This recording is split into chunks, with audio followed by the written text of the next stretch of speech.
Hello, I'm Toycat, and today I'm in Australia. And yes, I wanted to make this video upside down for the joke too. I totally did, but my editor said it was a bad idea and that people don't want to watch an upside down video. But either way, yeah, I'm here in Australia, something that's very hard to prove because nothing looks distinctly Australian to the world, I don't feel like, which is why I've come to probably the most iconic part of the entirety of Australia. That's right, it's the State Library for New South Wales. Or not safe work. That's how I always read it when you capitalise it.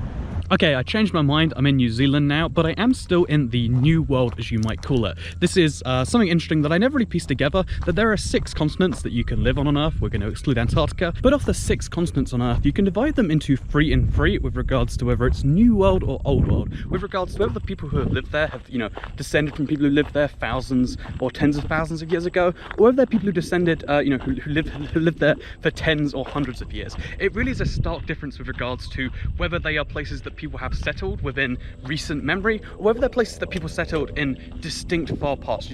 If you are born in Europe, you are likely European. You are of a certain descent most of the time, statistically speaking, whereas if you are in Australia and New Zealand, if you are in a South American country, if you are in a North American country, mostly the USA and Canada, right? But if you're from one of these places, odds are you don't have thousands of years history. And on the surface, this doesn't seem like a particularly interesting statistic. It might seem like one that's kind of sad, because it's like, well, so there are 3 continents that, mostly Europeans have pushed the native people out, or whatever you want to push that as. However, to me, the way more interesting part of that is the fact that there are places where you are most likely to, if you live there, the reason you live there is because you're ethnically part of that group, and you're just born in the place that makes most sense because that's where your people have, historically lived. You've got that tribe kind of factor, or at least these things are more common than when you go to the New World, when you take the other 3 continents, which, by the way, I'll show you a map on screen because second channel is all about maps, right? You can see the population per continent, and you can realize just how insanely depopulated Oceania is. You can realize just how insanely depopulated North America and South America actually are in comparison to Europe, in comparison to Africa, and in comparison to Asia, where like everyone in the world basically lives, right? Like, I'm sure we've all seen the map, but it's on screen right now, where it's like more people live inside this circle than outside of it. It's insane where the central population is. Even if on the internet in these videos we're not there for the most part, that is where most humans have their experiences. Most human experiences do not match yours anywhere close in terms of race, geography, and all those sorts of things, because most of the people living in those areas, actually, fun fact, because it's the old world or whatever, do live in very non-diverse places. And yeah, this diversity is something I actually want to talk about, because if in the same way these people, the majority of those who live in the world, live in the old world, where you're born there and you live there because you're born there, because that's happened for thousands of years, and so on and so forth, the New World, places like Australia in particular, but of America, this is at least in theory true. Of Canada, this is especially true. It's even like in their doctrine, right? But when it comes to these countries, the reason you live in a place like this is because maybe 1, 2, 3, at best like 6 generations ago, someone decided they wanted to move there, maybe for military reasons, maybe for forced reasons in the case of one particularly big country. But in a lot of cases, the majority thing that drives the ethic in these, that drives the reason these people are there, is because someone recently, or even someone this generation, decided they wanted to move somewhere for work.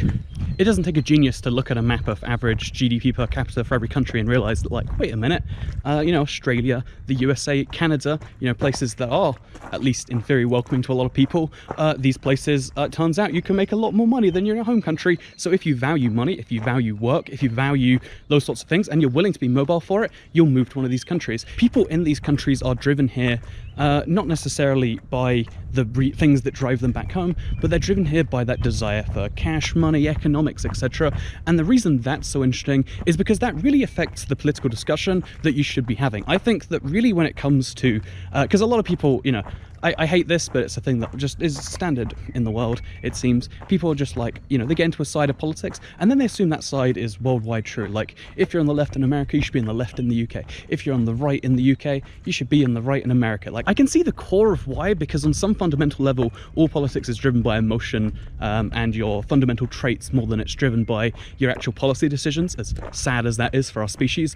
But, even though I can understand this on some level, I also think it's really interesting because it fundamentally needs to have a different set of rules for people who exist because of economic reasons, as opposed to people who exist because that's always how they've existed. For instance, Europe is known for having one of the biggest social safety nets in the world, right? And especially compared to America, like, oh, America's where all the freedom is, Britain has a little bit, and then Europe has none, is the I think that's a Ron Swanson quote. Side note, but I totally met an anti-government employee, like a customs agent searched me and he was very anti-government, and I think that's hilarious. So go New Zealand on that front.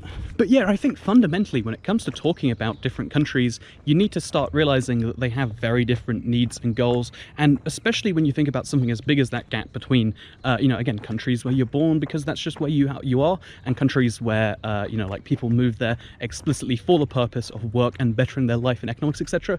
You can imagine that having a more liberal and free economic system is more valuable to the people who move to countries specifically for those reasons, or are directly descended from those who have and maybe made it for themselves, right?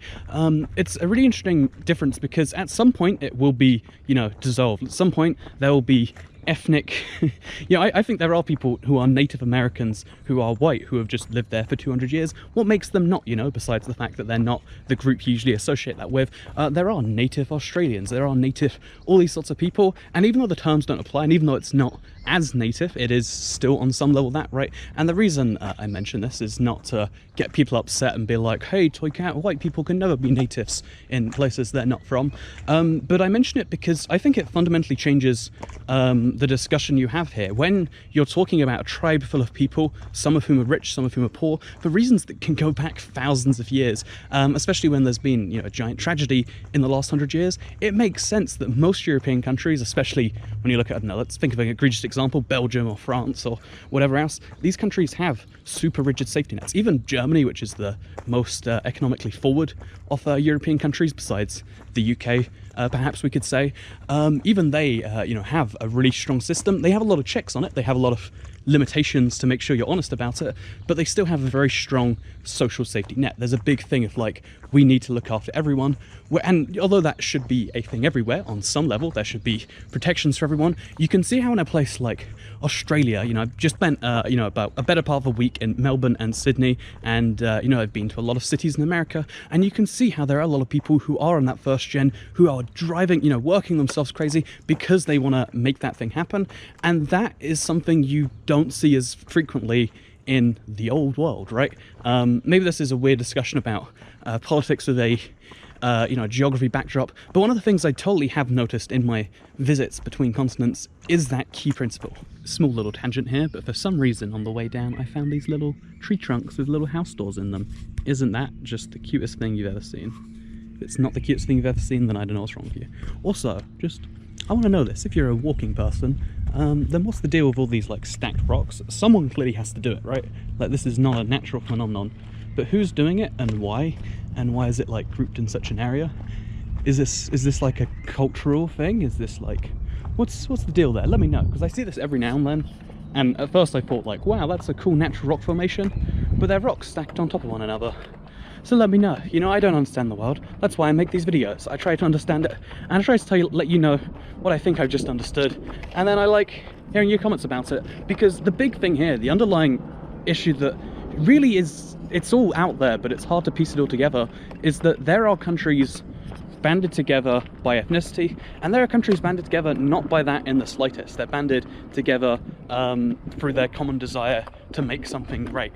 And although you could argue that's what every country has, it really does affect the entire dialogue you're having about anything. It really does affect, and honestly to me, I think it kind of proves something that I think is wonderful, which is that the easiest way, this is my strongly held belief on some level, that good economics can fix racism, right? There's a bunch of prominent black American speakers that agree with this too, but the concept of like, if you make everyone economically free, it stops mattering so much about your, like your ethnicity, as long as you have the thing, you know, the economic goods that someone else wants, right? And I think Australia is such a great example of that because of the fact that when you look at the, you know, like, it's obvious as to why, because they're right next to a lot of Asian countries with a poor per capita income. But when you look at the wild increase in Asian demographics, especially in Melbourne, but also in Sydney, I'll show the numbers on screen right now. It's genuinely pretty wild, especially when you're there and you start to see the demographics, because, you know, it proves to me that it never was a thing about white equals right, because of the fact that it's not about that. It's about letting anyone in who's qualified and down to make this a better place. Maybe that's an idealistic view. Maybe that's not how it actually is matched. I'm sure if you're Australian, you'd be like, no, actually, you see, we had a prime minister who was very racist. And I do think that I have heard that is a thing. And I'm sure, you know, some decent number of world leaders, especially in the past, were deeply racist. But the fact that this is the thing holding a country together can still be true. This is why when I travel, when you travel to different European countries, when you travel to certain Asian countries, I think it's more true in some, less true in others, when the thing that binds them together is this whole like shared ethnicity thing, you are always an outsider in that group. I will never feel truly welcome inside of China, right? No matter how much I might want that. I'll never feel truly welcome in South Korea, for example. These places might be fun to visit, but they're never ever going to feel like home. I'm never going to be recognized in that way, right? But whenever I'm in America, even when I've been here in Australia, the friendliness and the wonderfulness and like the New Zealand border agent, like as soon as when I mentioned that I did a thing I really loved for a living and that's what allowed me to come here, he was so thrilled and genuinely excited. In other places that's just not true. It's like, oh, you do well from something you like, you monster, you're the one ruining the system for the rest of us, right? Or something along those lines.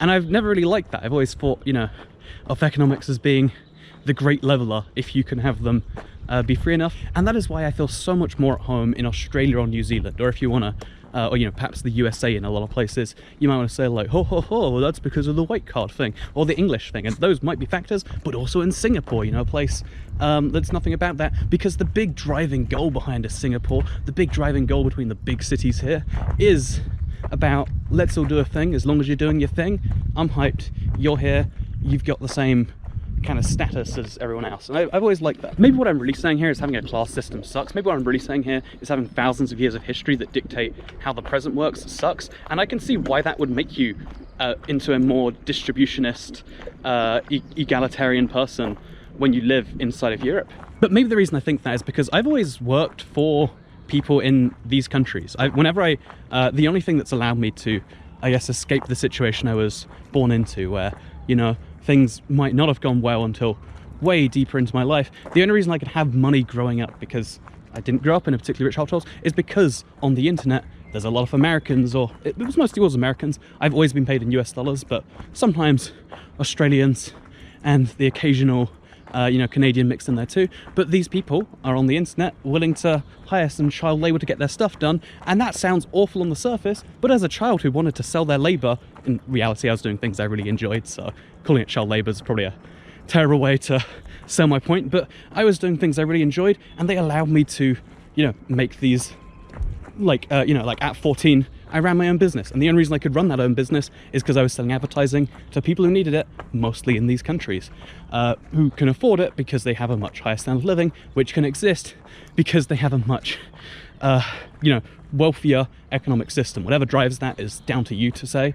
But yeah, my whole life has been driven to some extent by this, and it's something I'm always grateful of, and I can always recognize and look at and be like, this is awesome. But yeah, this video isn't necessarily about that. I just wanted to give you my personal point and why I feel strongly about this. What I do think is interesting, though, that you can maybe stick in your head, is that there are 3 continents, all made up of people from the old world, and there's very distinct differences between them, right? Like, we usually group people into white, Asian, and African.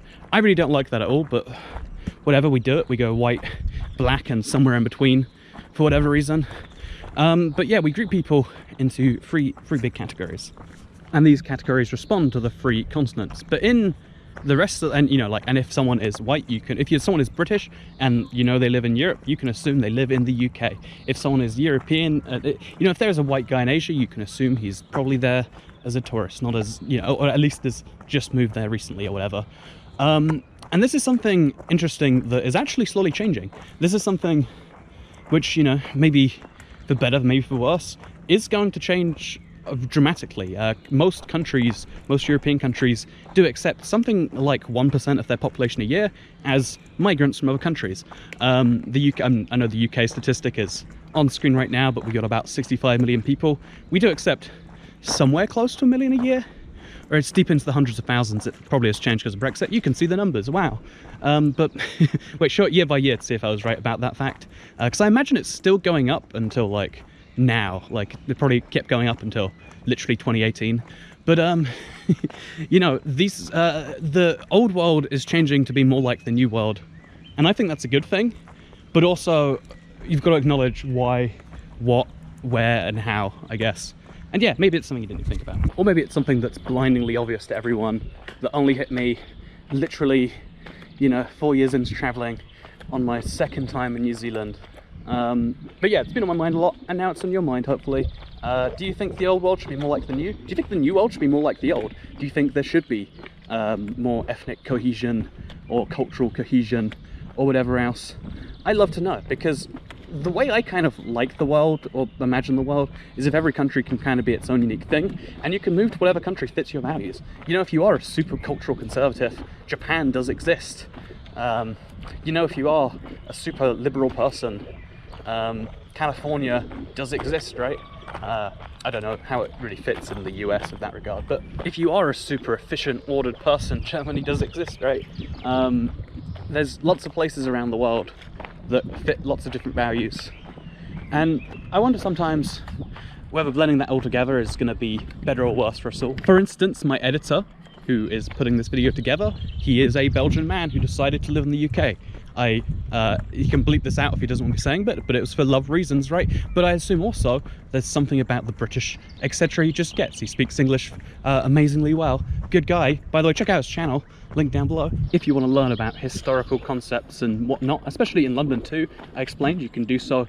Click at the link down below, KBN History. But also another guy, just while we're promoting people anyway, there's a guy I met in Melbourne that I found really interesting. He has a channel.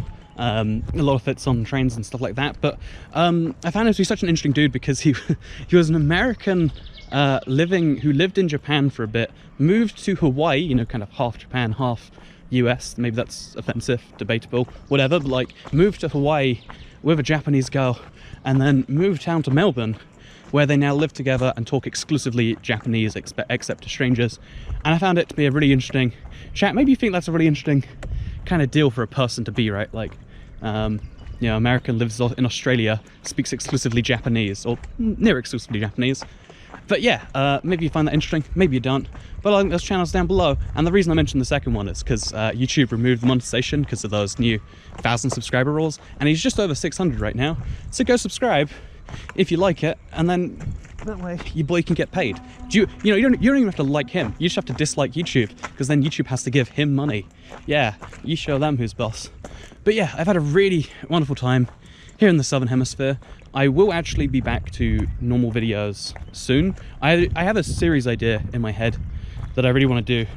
Basically, like the big questions that define humanity. Because, you know, this one about New World, Old World is one that's been on my head, but there's a lot of other ones that I really do think, like, you know, people always come out with a super biased viewpoint, but maybe it's better if you just throw the facts out there and help people realize that although there are small micro questions into your day-to-day life, there are big questions we're trying to solve as humanity, not on a human-wide level, but on a country-by-country level. And it's interesting to see the different countries' responses and how some countries aren't even controlled of it. They literally leave it on autopilot. Maybe you think that's interesting, maybe you don't, but I hope you all enjoyed today's video. Regardless, make sure you do a thing to it if you like it. Check out the channels and subscribe to them, because show YouTube who's boss. And I'll see you all when I get back from New Zealand. And my god, is it beautiful, by the way. Like, Queenstown is a famously beautiful city in a famously beautiful country, and I just can't get over the sheer beauty of this place. Anyway, another thing I'm going to end is probably saying second channel don't care, so second channel, get out of here, goodbye. I'll be coming down the mountain when I come. But will I be? It's so much effort to walk downhill.